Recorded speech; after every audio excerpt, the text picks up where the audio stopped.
Good evening and welcome to Suffering in Silence with Minister Tia on Luv Bay Afrobeat Music Talk Radio. We're here with you every Friday evening at 7 p.m. Eastern. Luv Bay family, we are rising out of the ashes together. Our topic on tonight is parent, child, and sibling domestic violence. Our co-host on this evening is Carrie Hardy. Our guest will be Deidre Donaldson. She's a counselor with Laurel House. Deidre will be joining us shortly. Listeners, if you have any questions or comments for our guest or co-host, you can email us at sufferinginsilencedv@gmail.com. If you have resources that you would like to share with us on a national or local level from your country, your community, your local organizations, or your faith community, you can also email us at sufferinginsilencedv@gmail.com. And with that, Carrie, if you would greet our listeners and say hello for the evening.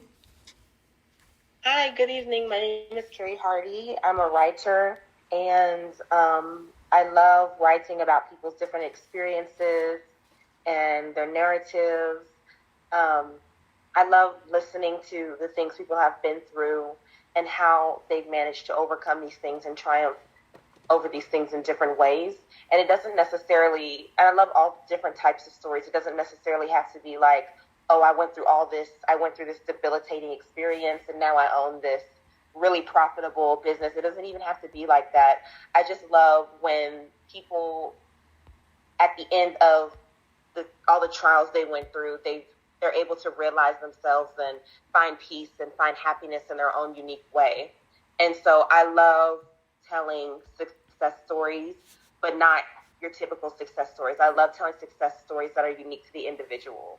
So yeah, that's what I do. And if you want to contact me about telling your own story, my email is imagesattainable@gmail.com. It's spelled phonetically IMAGES, attainable, ATTAINABLE imagesattainable@gmail.com, and my Instagram's a bit easier. It's Carrie Hardy 23. You can also message me through there. I thank you guys for being on here tonight, and I hope we can have a really great conversation. Awesome. Thank you so much. With that, Deidre, if you would take a moment and introduce yourself tonight or reintroduce yourself to our listeners. Sure. My name is Deidre Donaldson. I am a DART advocate with the Domestic Abuse Response Team here at Laurel House, which is a domestic violence agency in Montgomery County, Pennsylvania. Awesome. And thank you so much for being with us on tonight. Listeners, we want to share a few resources, and then we will go into our topic for the evening. First, we have the National Domestic Violence Hotline in the United States. Their website is www.thehotline.org. Their phone number is 1-800-799-7233. We have Rape, Abuse, and Incest National Network, also known as RAIN. Their website is www.rainn.org.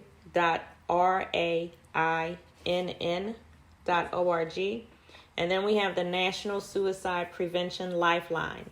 Their phone number is 1-800-273-8255. And again, so listeners, on tonight, our topic is parent, child, and sibling domestic violence. And I know we often think of romantic relationships when domestic violence is spoken of. And that description is where we get the term intimate partner violence, IPV.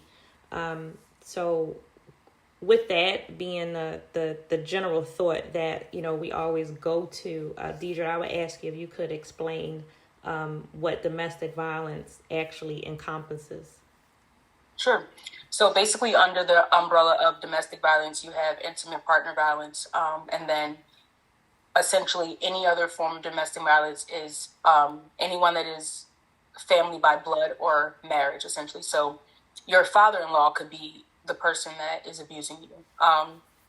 Your sister could be your abuser. Your mom could be your abuser. You could be your dad's abuser. So anyone in the same household that is related by marriage or blood, technically, it goes under the umbrella of domestic violence. And so does the Domestic Abuse Response Team, the DART program, of Laurel House, do you serve children? And if you do, what type of services, if any, do you have? So for someone to be a client, they have to be 14 or older. So that's just our limit. We've definitely had some clients that were children.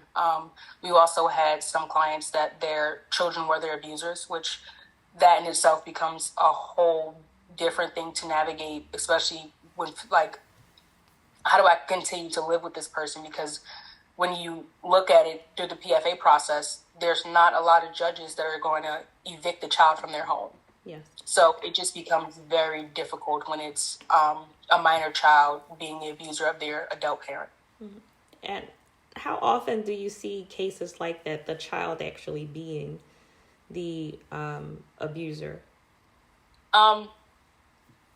Not very often. I also have worked in a juvenile detention center before, so I've seen it a lot more than just with Laurel House, but with Laurel House in general, it's not very common. But there are those cases when like parents are like, I don't know what to do. Like, I have no control over the situation. What do I do? And it's very hard because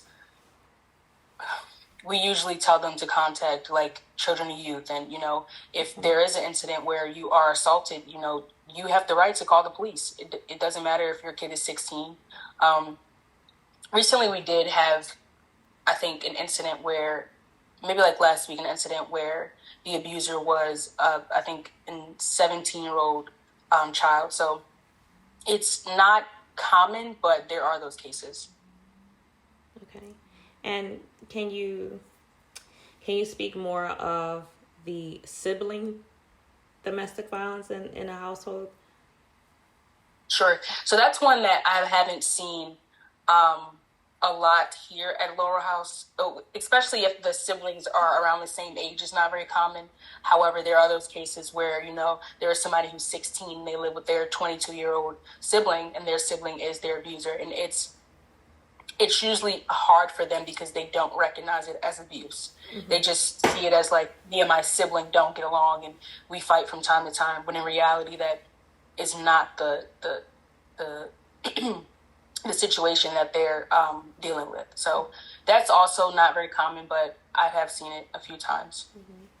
So do you have programs where you're actually able to educate children on their situations? And if you do, how do you get that information to children? So for instance, if there is a 16-year-old with a 22-year-old sibling, and they're thinking, this is sibling rivalry or whatever, or we actually just don't get along, how would you get information to that 16-year-old to let them know, no, this is not right. This is actually abuse. How do you help them identify what their situation is? So we have a really great community ed department. Our community eds go into elementary schools, high schools, and middle schools, and they talk to the kids about domestic violence and what it looks like, and they give the whole presentation. They do share our contact information with them.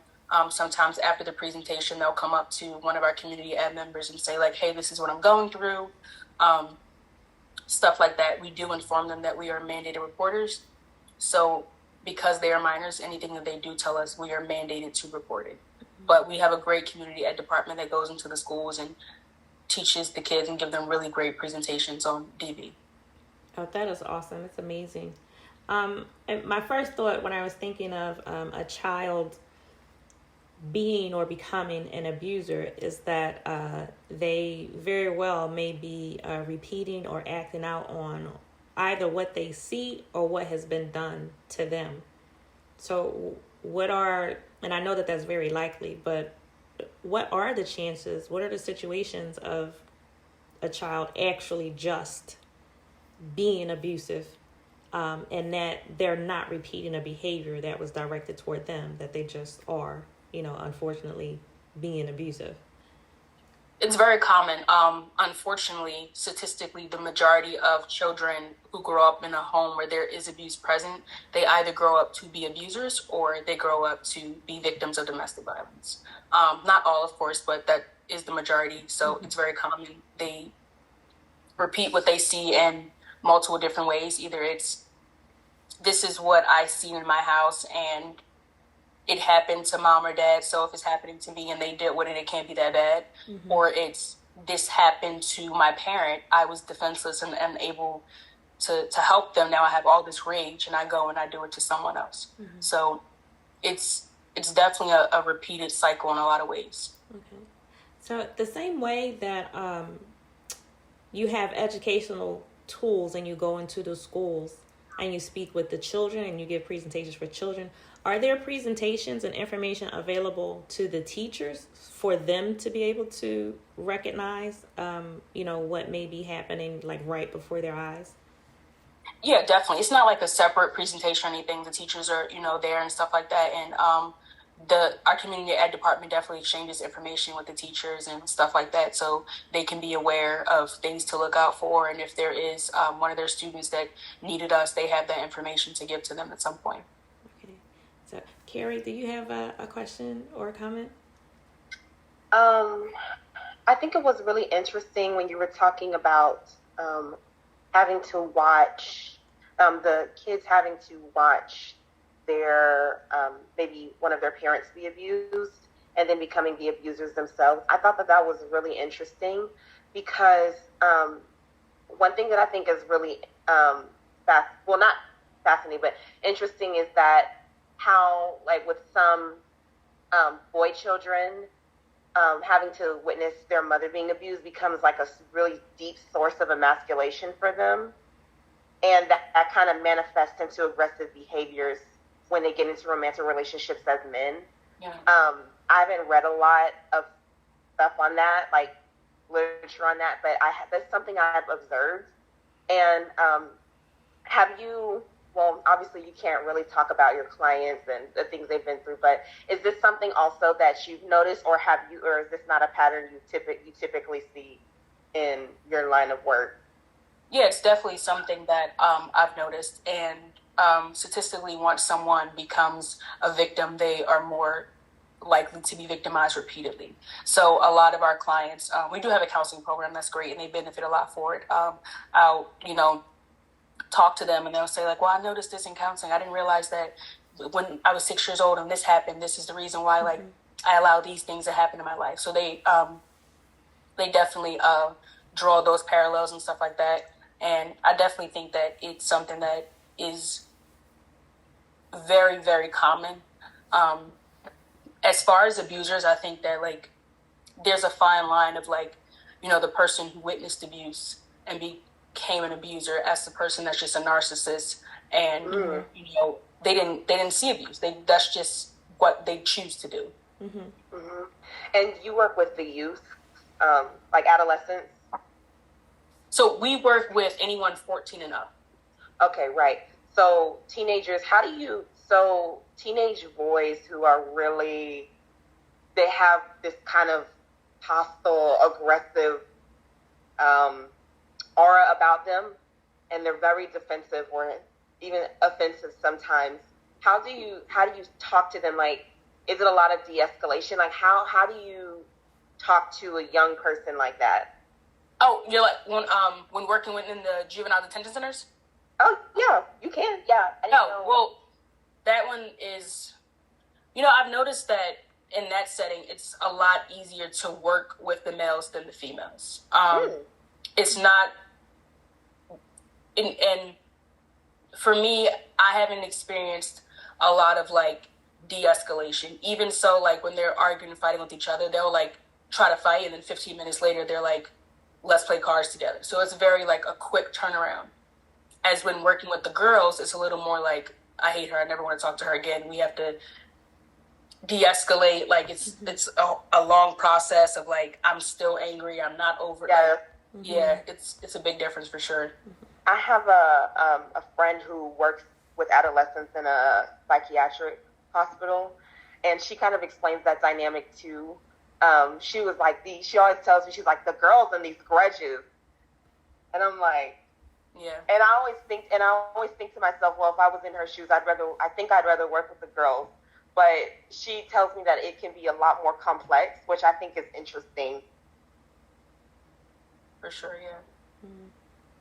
Well, as you were talking, I was thinking on bringing it the information into the schools, how does that work? Do schools or the school district actually contact Laurel House and ask for presentations to be done? Or do you go within the different schools in the district and say, this is what we do, this is what we can offer you?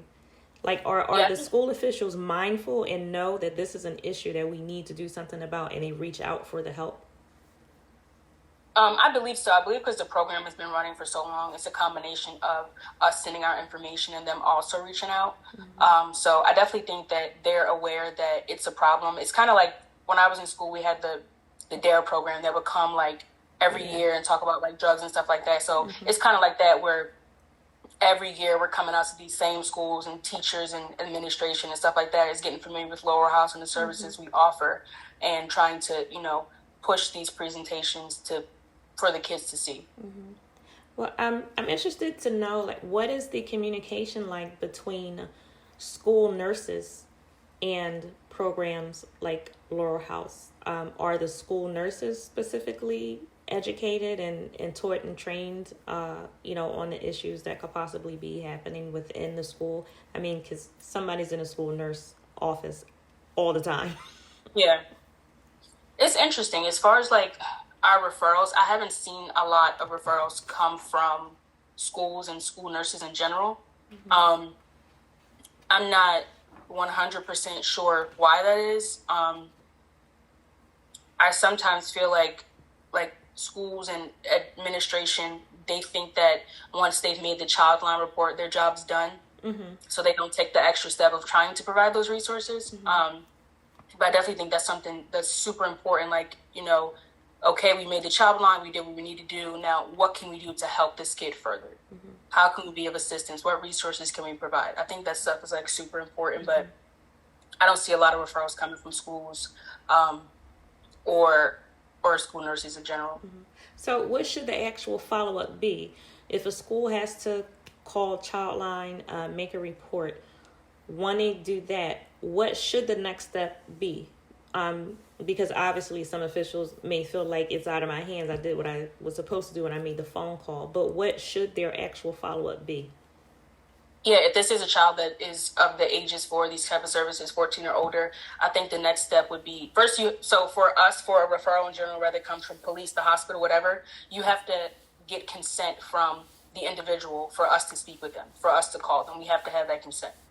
So I think the follow-up should just be like, hey, this is the Laurel House, this is a brochure on their programs. Is it okay if I reach out to them and have them give you a call? Okay. At that point, it's completely up to the student if they say yes or no.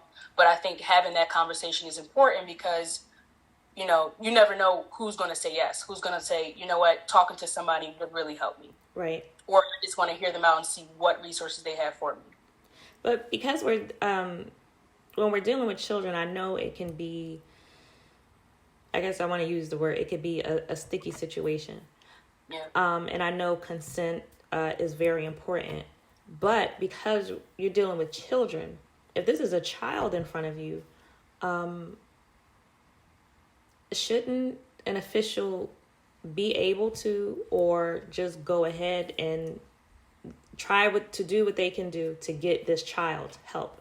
Because I know out of fear, a child can say, go to an individual that they may trust and say, this is what's happening to me, this is what's going on. And when an individual says, I'm going to get you help, or these are the steps that we can take, then that child out of fear may say, no, never mind, I changed my mind. But at that point, you literally know that something is going on. This child is being hurt in some kind of way. Shouldn't officials still go ahead and make a move to try to get this child some help? At least have the situation looked into. Yeah, that would be the best case scenario, but it boils down to confidentiality. Mm-hmm. And unless it's like a child line, they can't release the child's personal information, like contact information, without consent. Okay. So confidentiality is like the big thing that hinders them from just going and just giving us the info to give them a call. Okay. And what about, I know you don't take younger children as clients, But if you go into a school, if you're in an elementary school and you're dealing with younger children, what help is available to the younger children, or how do you get help to them? Because I would think consent, if you're dealing with an 8, 9, or 10-year-old, I would think consent wouldn't be a question.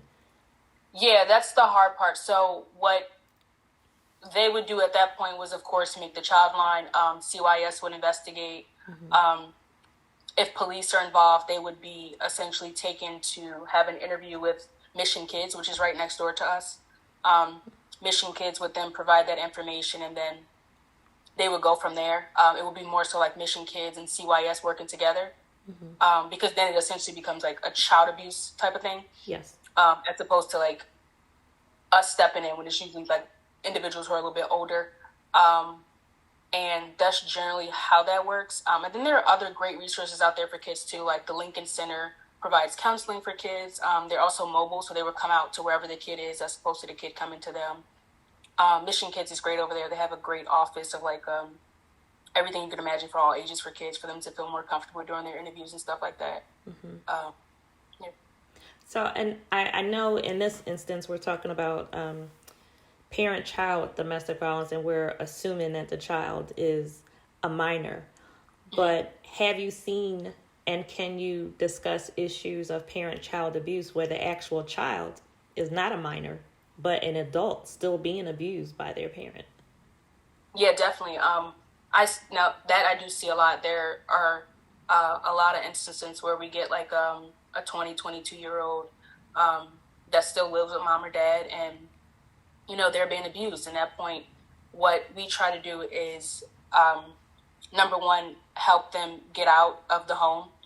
We try to get them into our shelter. And if we don't have the capacity at our shelter, we go through other resources. Then we get into the counseling, we get into the protection order aspect. So that is honestly very common. I've seen a lot of cases where an adult child will live home with their parents and be subjected to that abuse. Carrie, do you have a question or a comment? I think what's interesting, that is Deidre, right? That's how you pronounce? Yes. Deidre. Okay, what Deidre said about people staying in the situation, because a lot of people, if you're 22 or 20, a lot of people would probably think in regards to that person, oh, why is this person still there? Why are they continuing to be the victim in this situation? They need to go out and, pursue adulthood and things like that. I think that in my opinion, I think that that's a very judgmental perspective. Even if you have been through abuse yourself, because I've also been through abuse. And I think that sometimes for people who have, I guess, made it out, sometimes you can almost feel like, upset with that. It's weird. Like, you can almost feel upset with that person because you're like, I was you, but then you're like, you're also kind of have that detachment. And so you're like upset with that person, but then you're also, because it feels like, and I don't really know if that makes sense, but I've found, like, within myself, sometimes when I hear people's stories, sometimes, like, as someone who was victimized, you can kind of feel victim averse because you're like, no, that, I don't want that for myself. Like, I don't want to think about being in that situation. But I think that that's what's so great about this show, is because these are people who have made it through difficult situations. Like, we're interviewing people who've made it through difficult situations, and they're willing to talk about it, and they're willing to go back and spread the message. And that's what I love so much, because you can't get detached from it, and you can't like look down on people who may still be in the situation. And also, when you have been abused since youth, it's really just easy to think that it's normal. Like, yeah, it's normal. Like, that's what parents do. Like, that's what dads do. Like, you don't really think about it unless, like, you get help or you kind of have, like, a realization. It's, like, normal. So I think that one thing, when we think about people who are adults and are being abused, whether it's in a romantic relationship or if it's family, I think that we should have more grace in our hearts. Like, people should have more grace, because I feel like there's just this there's just like this overarching contempt for victimhood, which I really, really do not like. But yeah, that's all I have to say. Well, Luv Bay, we want to welcome you again to Suffering in Silence with Minister Tia on Luv Bay Afrobeat Music Talk Radio. We're here with you every Friday evening at 7 p.m. Eastern, with a replay on Tuesdays at 1 p.m. and 7 p.m. Eastern, and also Thursday and Fridays at 1 p.m. And Luv Bay, we want you to remember that we are rising out of the ashes together. We want to share a couple more resources with you. Ontario Native Women's Association, their website is www.onwa.ca. Their phone number is 1-800-667-0816. Then we have the Befrienders Volunteer Action to Prevent Suicide. To find a helpline by country, you can visit their website, www.befrienders.org. And then the Canadian Women's Foundation, their website is canadianwomen.org. Their phone number is 1-866-293-4483. And Deidre, if you wouldn't mind sharing the information for Laurel House. Yeah, so Laurel House, we're located in Montgomery County, Pennsylvania, specifically in East Norriton. Our DART department 24-hour hotline number is 215-852-9826. Again, that 24-hour hotline number is 215-852-9826. Thank you. Thank you so much. Deidre, did you want to add to what Carrie was saying before I moved on? Yeah.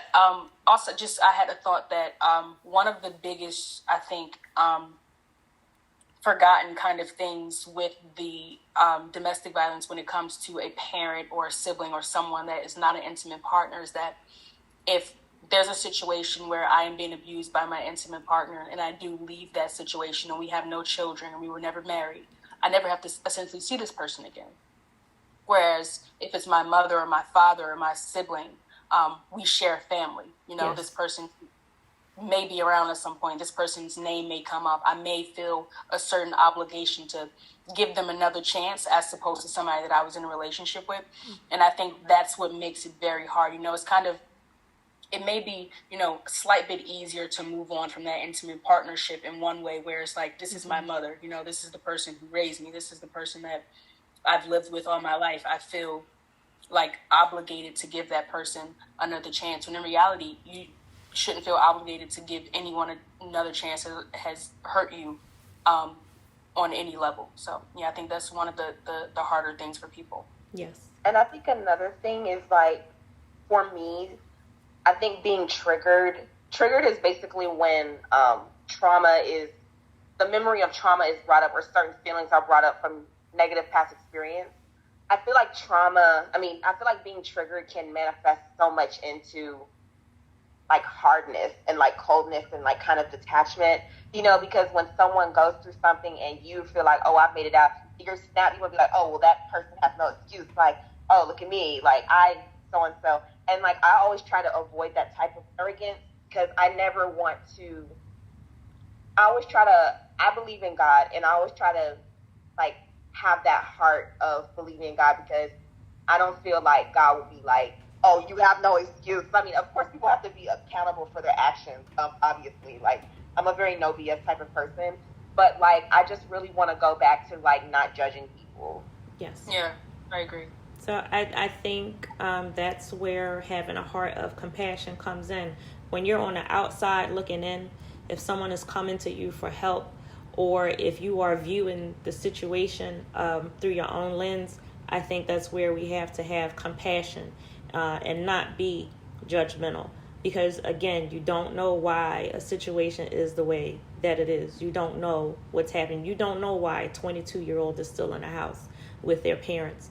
And I think a lot of ways when we deal with parent, child, and sibling domestic violence, I think it parallels intimate partner violence in a lot of ways. Because in intimate partner violence, you can have one person who is dependent on the other financially. You have children who are dependent on their parents financially. There are some parents who are abusive and they structure it that way to keep a thumb on their child. So they could be 20, 22, 25 years old and still be stuck under the thumb of their parents, financially and mentally and emotionally.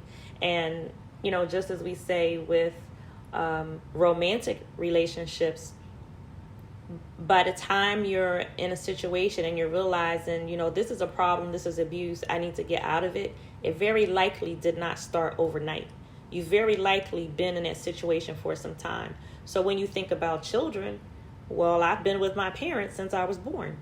So they've been in that household for years and been trained to deal with, whatever it is that they're dealing with. They've been trained, what happens in this house stays in this house. You don't tell anyone. You don't say anything.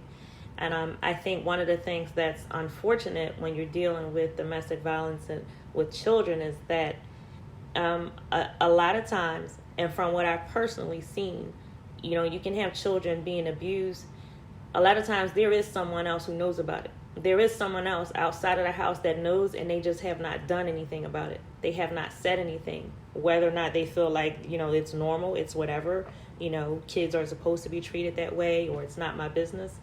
But a lot of times there is a neighbor or another family member or someone who knows what's going on, or they have an idea or an inkling, a feeling or something that's going on, and they don't act upon it. And children are left to deal with the situations that they're in. So I think in a lot of ways, parent-children abusive relationships parallel the romantic violence relationships. What would be your thoughts on that, Deidre? I agree. I definitely think that just domestic violence and abuse in general, it's all kind of structured the same. You want to keep the person as close to you as possible. You want to isolate them. You want to make them dependent on you. That's just the general ways that abusers operate to keep that person, like you said, like under their thumb at all times. So I definitely agree that abuse in general, all of these things are similar. So I want to ask you, what are some tools that Laurel House or other agencies may use to help children recognize and cope in their situations? Like, for instance, for adults, I know that we have like the power and control wheel. So are there tools like that are used on a level that a child could understand and interpret, to help them deal with their circumstances and explain it, or, even just bring some kind of understanding to their situation? Yeah, I think especially when community ed goes out into the schools, they tailor all of their presentations and all of their things that they're providing to the kids and materials specifically for their age group. So I definitely think that for the younger kids, our community ed department has things that are in place to help the younger kids understand more about domestic violence that would benefit their age range. Okay. Are there warning signs or clues that are actually shared with children that for them to maybe look out for, or Definitely, yeah. Yeah. So what would some of those things be? Personally, I believe if you're in fear of this person, that's the number one sign that it's not normal. Everyone should, if you're in school and you've done something bad and the principal says, I'm going to call your mom, everyone has that, oh no, I don't know what's going to happen. Yeah. But it shouldn't be to a point where you are physically distressed and you physically feel sick and you are genuinely afraid for your life of what this person may do to you. So fear is the number one thing for sure. If you feel like you can't talk about something that has happened in your house because it may get your parent in trouble, that's another red flag. You shouldn't feel like if I say this, mom might get in trouble, because there may be a reason why mom or dad would get in trouble if you relay that information to someone else. So I would say fear and the need to feel like you have to keep things a secret. And are there specific phone numbers or websites information that children could actually access to get information? Like, we know we can call the National Domestic Violence Hotline, or, we can go to PCAR or RAIN, look at their websites. Are there specific websites or resources that are tailored to children that children have access to?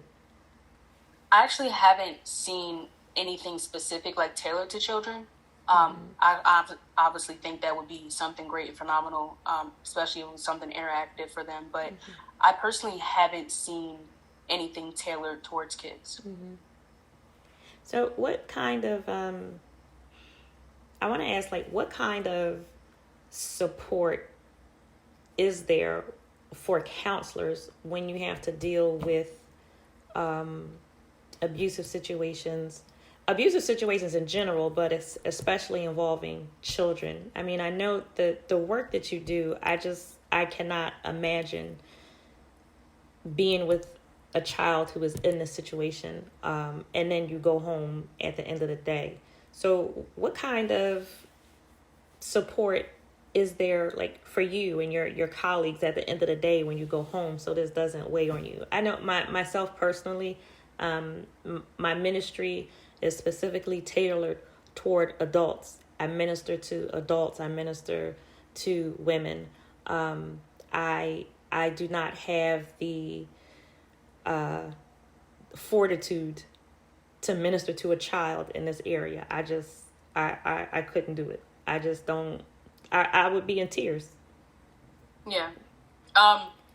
It's very hard. I tell people all the time, like, I've seen so much from both jobs, just being in this field in general. Me personally, I have my own therapist.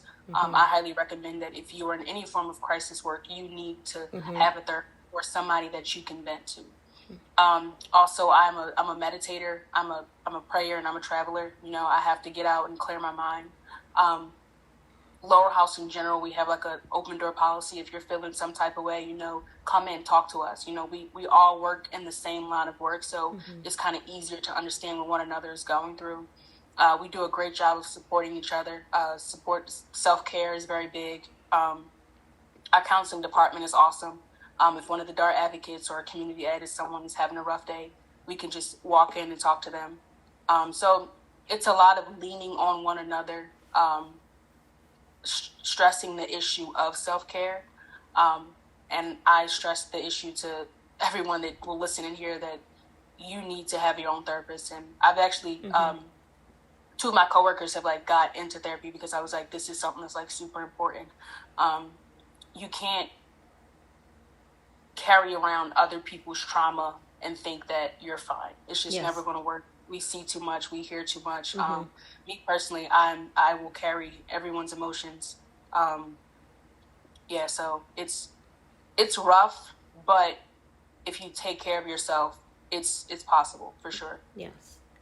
Do you have, I would say, or call it success stories? Are you able to see some children go through this process from beginning to end and see them on the other side, where they're out of the situation? Like, for instance, I'm able to, tell my story and help others. I made it through. Are there situations where, you've seen a child all the way through and they've gotten the help that they need and they're in a better place?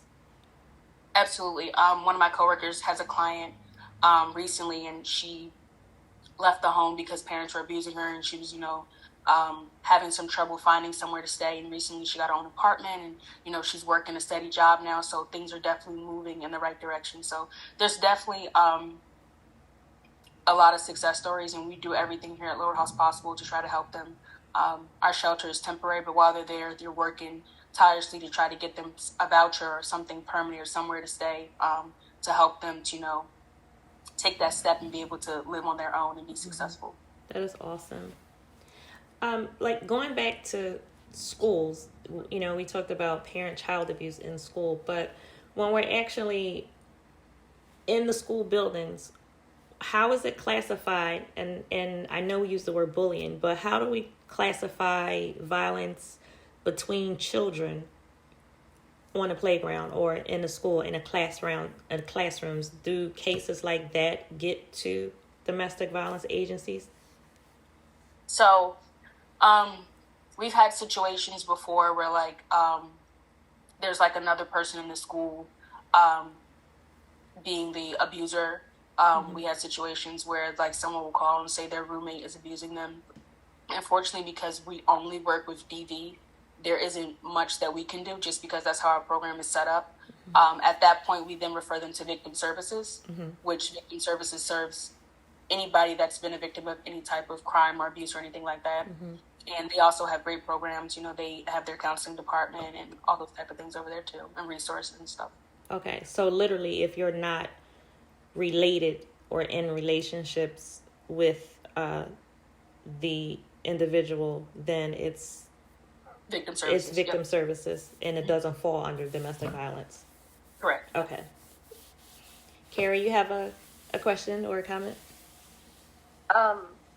I was listening to Deidre and what she said about people just their open door policy and people being able to go there and talk. I think that's one, if you're being abused, people always say, tell someone. And I think that, of course, that is excellent and many times life-saving, spiritual saving advice. But a lot of times you feel like you can and maybe can't, and sometimes you really can't because the threat at home is too imminent. And if they find out that you told, first of all, you might not get believed by whoever you're telling, or it might not work out how you want it to work out, and then the situation might end up worse if you tell. That is a very valid and real feeling. But at some point, you're going to have to tell someone. And you have to, because until you tell someone, your life is not going to go into in my experience, it's not going to go into the direction that is favorable or positive for your spiritual growth or your well-being. And for me, like telling someone is very beneficial because the secret, when Deidre was talking about it being a secret, that secret for me was very tainting because when you're keeping it a secret, you almost feel like you're sharing this little bond, like the secretive bond with your abuser. Like, I don't know, it makes you feel, for me, it made me feel very, keeping the secret made me feel very unclean, and you still feel unclean. Not saying that feeling's not, I'm not saying that feeling's going to go when you tell, but I'm saying it's going to help in the long run when you tell.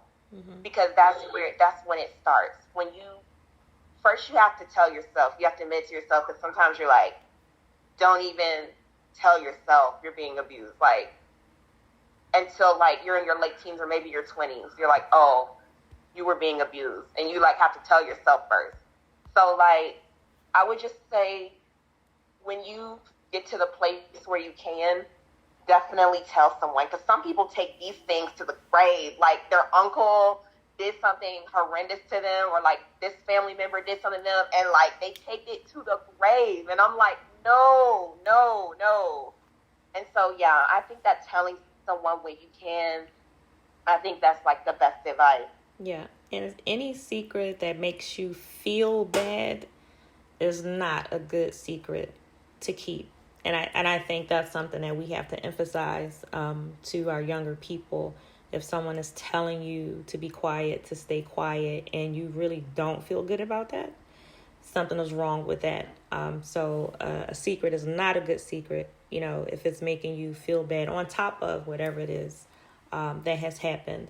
And then you have the additional part that's thrown in there that the person who is hurting you is most likely a person that you do love.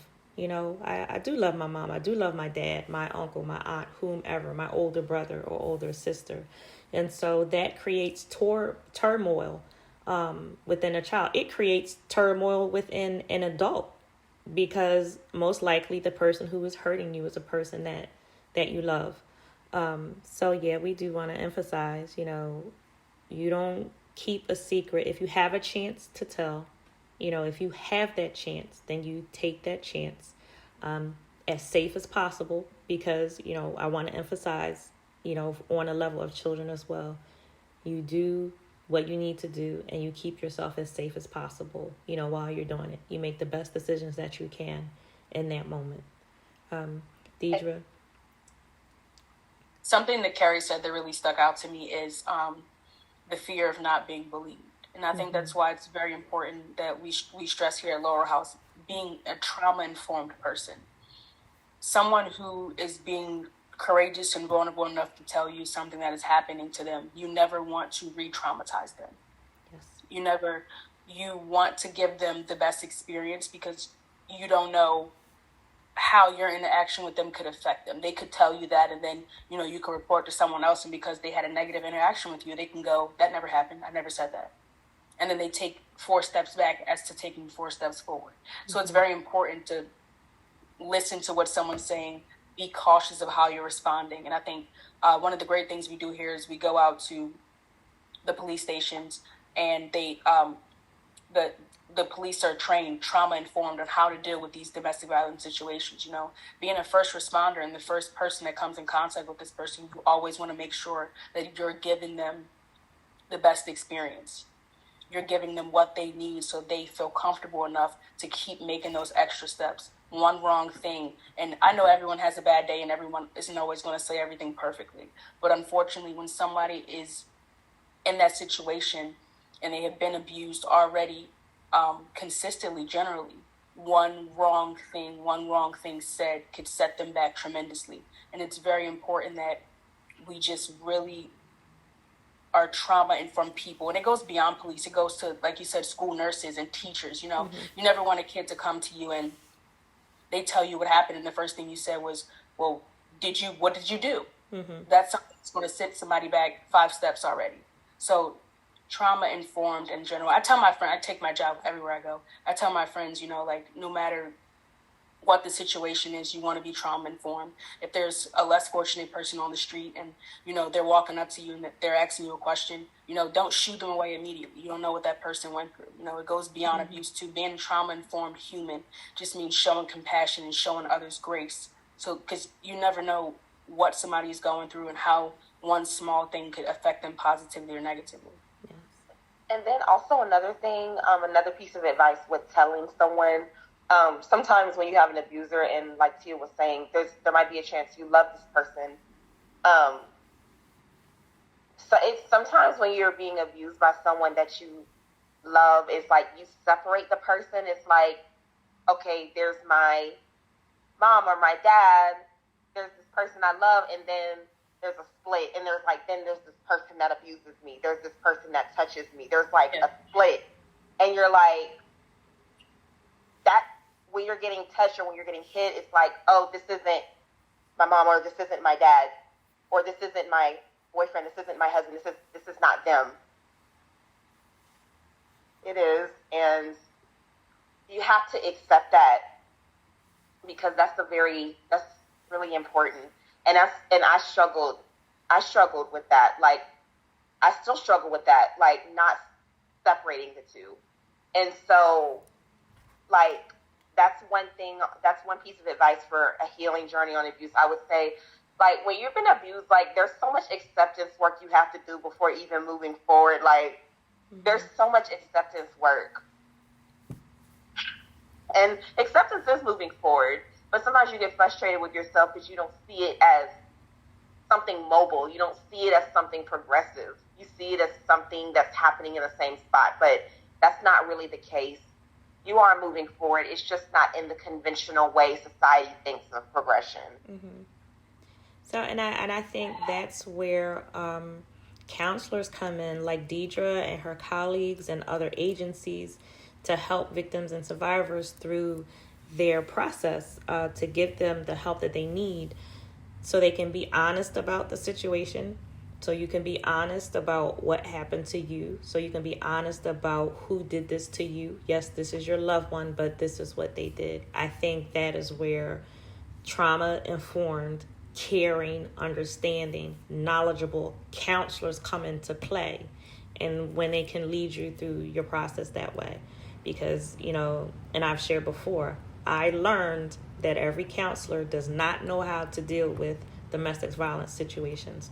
And even with that, every counselor who is trained in domestic violence may not know how to help a child. So whomever is sitting in front of you, you need to truly be informed. And if you cannot meet the needs of this individual, no matter what the age, then you need to be able to find a colleague or someone else, another agency, who can get this person what it is that they need. And so, Deidre, I thank you greatly for what it is that you do and your colleagues, because I know what it takes to pretty much put yourself on hold, because that's what you do when you go and work. When you go into the job that you have to put yourself aside and deal with and take on issues of, in the beginning, it may be strangers, but as you're going through, you start to develop, relationships with the individuals as you're going through.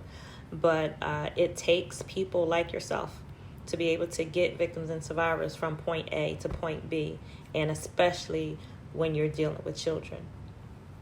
Yeah, I'm so grateful that I work with a team of people, especially people who do the exact same thing I do. It's very taxing at times, but it's also very rewarding. I'm grateful for every single person that I've come in contact with through Laura House, and every single person that I was able to help, and every single person that something I said, stuck with them. So it's very rewarding to see people become success stories. And the other thing that I think is very important, we were talking about the whole judgment aspect. I think it's very important that sometimes, there is an individual who is being abused that may have a substance abuse problem on top of that, or they may have a mental illness on top of that, and it's easy for people to just focus in on that and kind of write them off and not focus on the fact that, well, what if their abuse led to these things? Like it's all ties in together, and you can't just go like, oh, this person is an alcoholic, but they're still a victim of domestic violence at the end of the day. Yeah. So it's very important to not judge people and whatever else they may have gone on in their lives. So thank you so much for sharing it. I actually had a conversation with someone on yesterday, and I talked about pretty much the myths that are associated with domestic violence and sexual assault. That victims and survivors are uneducated or homeless, drug addicts, or alcoholics, or they dressed a certain way, they did a certain thing. And the truth be told, there is nothing that anyone can do that can make another person bring violence upon you. And as you said, this person may be an alcoholic or a drug addict because of the abuse. That may be how they deal with it or dealt with it. Or even if an individual is suffering in one of those categories, that still does not give anybody else the right to violate them in any kind of way. So thank you for bringing that out. We only have a few minutes left, but I want to ask you, we went through the categories of parent, child, and sibling. Could you just, for the few minutes we have left, could you address elderly abuse? Because that is a thing as well. Yeah, elderly abuse is also very common. We've had situations where the child was abusing their elderly parent. I had a situation where an adult child was abusing her elderly mother, who was also disabled. So it was hard for her to, try to get out and, go to the courthouse and get things done when she's disabled and, having her phone taken away and all these different things. So we were able to get, what is the elderly abuse programs? I can't think of it. Whatever organization is for elders, we were able to get them connected, and they were able to help do some virtual stuff to get that PFA and all those things settled. So it was a great resource for us to utilize, and it's very hard. Especially with somebody who is older and disabled, they really can't do anything for themselves. Oftentimes it's my younger child is my caretaker and they're not taking care of me, they're abusing me, they're stealing my money, they're physically abusing me, they're not doing the things that they should be to help me get better or to help me live a more a better life, essentially. So it's very common, and it becomes harder in those areas. It's also hard because, from my experience in those situations, they give that younger child multiple chances. They may say they want to go through with the process, and then a week later they don't, and they, it's very hard for them to get to that point, which is completely understandable. But those situations are very, very difficult. Thank you so much. So, ladies, we are just under the hour. So, with that, I would just ask if you would just share, your final comments, what you want to leave the listeners with on tonight. Carrie, I'll ask you first. I would just say, know how you want to be treated. And I know that sounds easy, and it's not. It sounds easy when it comes out of my lips, but it's really not. But try to do some, if you have to go and talk to someone, or maybe read or journal, try to get some ideas around how exactly you want to be treated. Like, how do you expect to be treated? It can be very simple things. And also, when Deidre was talking about a partner being a narcissist, so a lot of times we're told, people who have gone through abuse, they're like, if the partner admits the problem, things are good.